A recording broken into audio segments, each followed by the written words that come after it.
여러분 안녕하십니까? 뉴스 더 개벽입니다. 세계 곳곳에서 발생한 개벽 뉴스를 알려드립니다. 러시아가 유럽 전역의 전략적 요충지 인근 부동산을 조직적으로 매입해왔다는 의혹이 제기되며 안보 긴장이 고조되고 있습니다. 2022년 2월 24일 침공으로 시작된 우크라이나 전쟁이 4년째 이어지는 가운데 전장의 확전 가능성이 부동산이라는 새로운 변수로 번지고 있다는 분석입니다. 영국 텔레그래프는 유럽 정보기관 관계자들을 인용해 러시아가 최소 12개국 이상의 군사기지와 항만, 통신 인프라 주변 부동산을 사들인 것으로 의심된다고 보도했습니다. 별장과 도심 아파트, 창고, 섬 등 다양한 형태의 자산이 포함된 것으로 전해졌습니다. 정보당국은 이들 부동산이 단순 투자 목적이 아니라 감시 활동의 거점이 될 수 있다고 보고 있습니다. 겉으로는 무해해 보이지만 내부 침투를 노리는 이른바 트로이의 목마 전략이라는 분석입니다. 실제로 노르웨이와 스웨덴에서는 군 기지와 레이더 시설 인근 부동산이 러시아 정교의 명의로 매입된 사례가 확인됐습니다. 스위스 제네바 인근의 유럽 입자 물리연구소 주변에서도 러시아인 부동산 매입이 급증한 것으로 전해졌습니다. CERN에는 세계 최대 입자 가속기인 대형 강입자 충돌기가 위치해 있어 전략적, 과학적 상징성이 큰 지역으로 꼽힙니다. 정보당국 관계자는 일부 부동산에 폭발물이나 드론, 특수요원이 배치됐을 가능성도 배제할 수 없다고 경고했습니다. 이는 정규전이 아닌 교통, 통신, 에너지망을 교란하는 하이브리드 전술의 연장선으로 해석됩니다.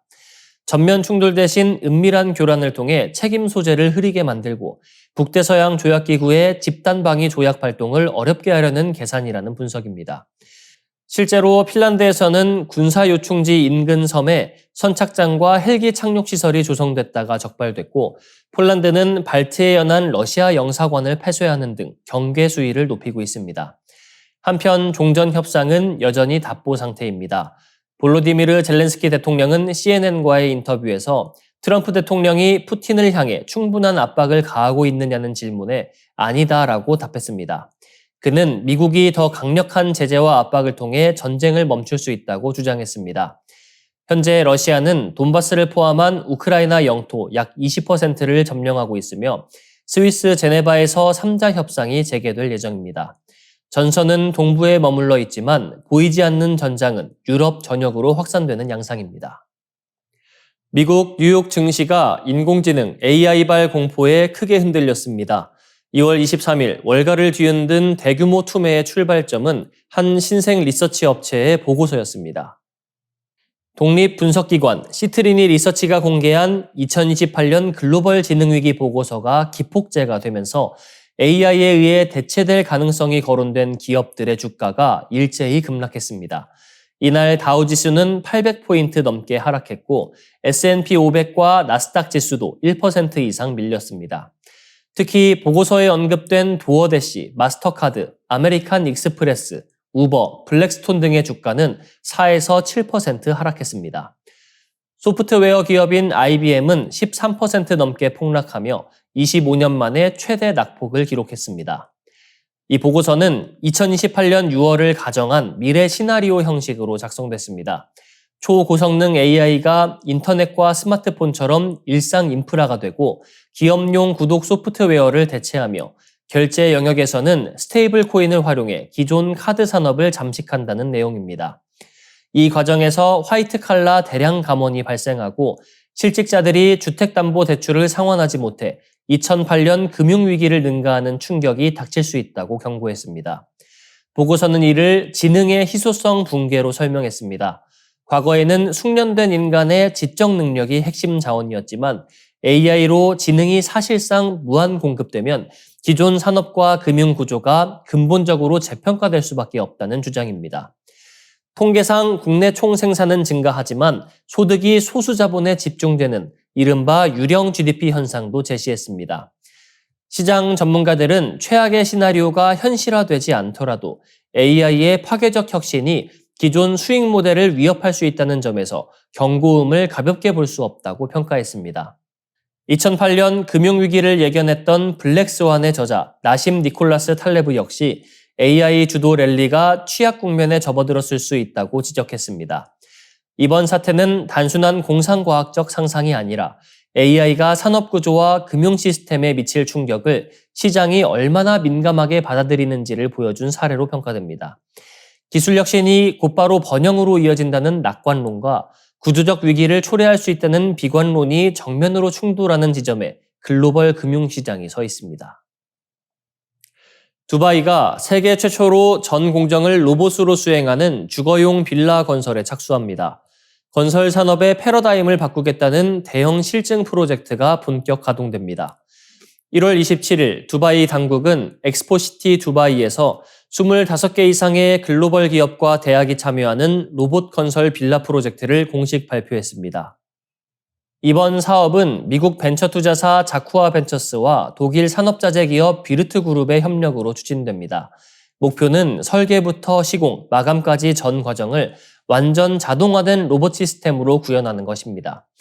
이번 프로젝트는 단순한 기술 시연이 아닙니다. 실제 거주 기준을 충족하는 빌라를 완공해 로봇 기반 건설이 상용 주택 시장에서도 작동 가능한지 검증하는 데 그 방점이 찍혀 있습니다. 개별 공정 자동화가 아니라 건설 전 과정을 통합 자동화한다는 점에서 그 상징성이 큽니다. 같은 날 두바이는 건설 혁신 연구센터를 개소했습니다. 이곳은 로봇 시공 장비, 차세대 건축 자재, 디지털 인프라 기술을 실제 운영 환경에서 상시 테스트하는 거점입니다. 스타트업과 건설사, 연구기관이 참여해 기술의 확장성과 비용 효율성, 현장 통합성을 검증하게 됩니다.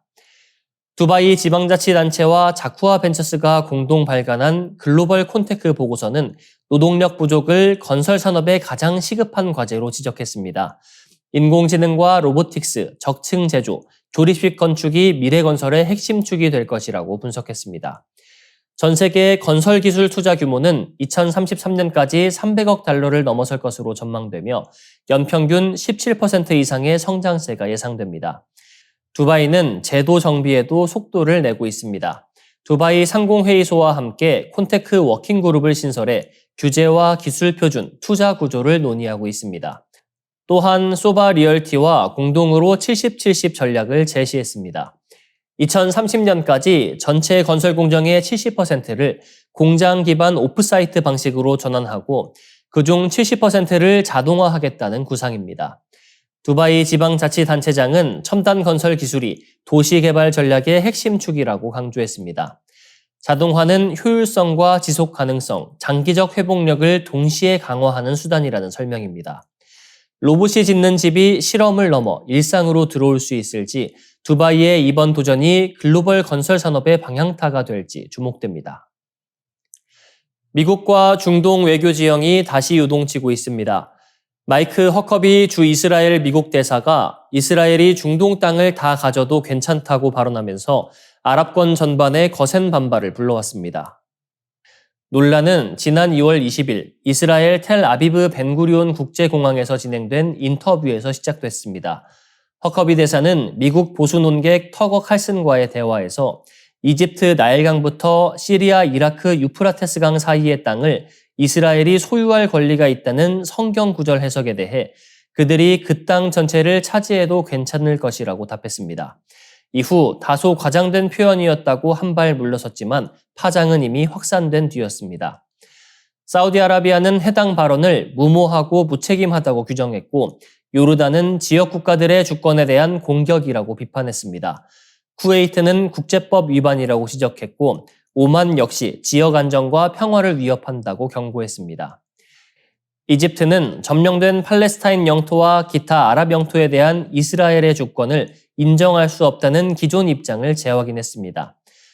팔레스타인 자치정부는 이번 발언이 도널드 트럼프 대통령이 서한지구 병합을 거부한 입장과 모순된다고 비판했습니다.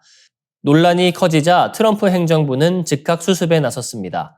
미 정치 전문 매체 폴리티코에 따르면 미 정부 고위 인사들은 아랍 국가 당국자들과 접촉해 허커비 대사의 발언이 개인적 견해일 뿐 미국의 공식 중동 정책 변화를 의미하지 않는다고 설명한 것으로 전해졌습니다. 허커비 대사는 아칸소 주지사 출신의 남부 침례교 목사로 강경 친이스라엘 성향 인사로 분류됩니다. 그는 과거 이스라엘 기밀 유출 사건으로 복역한 조너선 폴라드를 만난 전력으로도 논란을 빚은 바 있습니다. 최근에는 소셜미디어 X를 통해 언론이 맥락을 왜곡했다고 주장하며 책임을 돌렸습니다. 이번 사안은 단순한 발언 논란을 넘어 미국의 중동 정책 신뢰성과 아랍권과의 외교 균형을 시험하는 계기가 되고 있습니다. 개인적 발언이라 선을 그었지만 외교 현장에서의 파급력은 결코 가볍지 않다는 평가가 나옵니다. 이상으로 뉴스 더 개병 마치겠습니다. 시청해주셔서 고맙습니다.